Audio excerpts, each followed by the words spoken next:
Hello, good morning, જય શ્રી કૃષ્ણ, રાધે રાધે.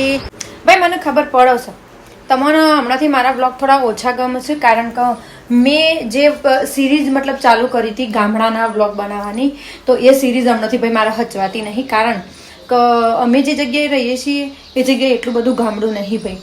અને મારા તો મમ્મી પપ્પાના ઘેર તો એટલું ગામડું જ છે, તમારે બધી દેશી વસ્તુઓ તમને જોવા મળે. તો હું ટ્રાય કરું છું કે તમને હું ગામડાની હંગાથી આમ જકડીને રાખું, સમજ્યા, કે તમને હું ગામડું ભૂલવા ના દઉં ભાઈ. તો એવા વ્લોગ બનાવવાનો હું વિચાર કરું છું, પણ વૈકણ તો મને એક જગ્યા જ નહીં મળતી. તમે જુઓ, હું શોકણ ગામડું ખોરવા જાઉં. હવે અમે ગામની અંદર રહીએ છીએ, ખેતરમાં રહેતો હોત તો તમને હું બધું મસ્ત મસ્ત બતાવો, પણ ચિંતા નહીં કરો, થોડા જ સમયમાં આપણે એવા જ વ્લોગ બનાવશું, એકદમ ગામડાના પારંપરિક વ્લોગ બનાવશું. હા ને, ઓકે, એ બધું તો ઠીક છે, પણ તમે મને કહો કે આજે જે મેં સાડી પહેરી છે એ છેવી લાગે છે. જુઓ, હે સરર હે સરર. તો આ સાડી ભાઈ અમારા પાર્વતી બુન્સન ઈ ભાઈ મને આપી હતી. જો કેટલી મસ્ત સાડી છે, એકદમ લહેરા કે બલખા કે લહેરા કે, તો કોઈક આવી સાડી છે.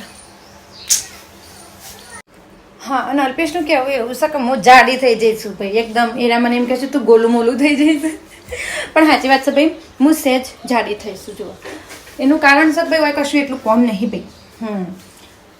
કારણ છે કે હવે પહેલાં જેટલું કોમ મારે પોકતું નહીં ભાઈ, એટલા માટે અશ્વિનાબેન એકદમ ગોલું મોલું ભોલારા થશે, ભોલારા.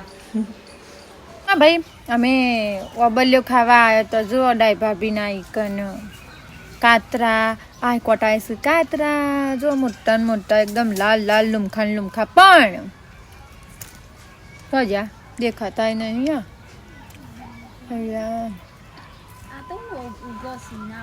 અમારા ઝઘડો થયો છે બરાબર, પણ તોય ઓબલી તો ખાવામાં આવશે.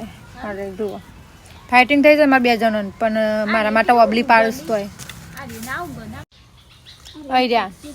જુઓ, ફાઇટિંગ ઉડી છે ખતરનાક વાળી, શમ કે ભાઈ મારું કોમ છે ને કરી આલતા નહીં, એટલા માટે ટલ્લાવું છું. મને ટલ્લાવું છે, પણ એવન ટલ્લાવું મોંઘું પડી જવાનું છે.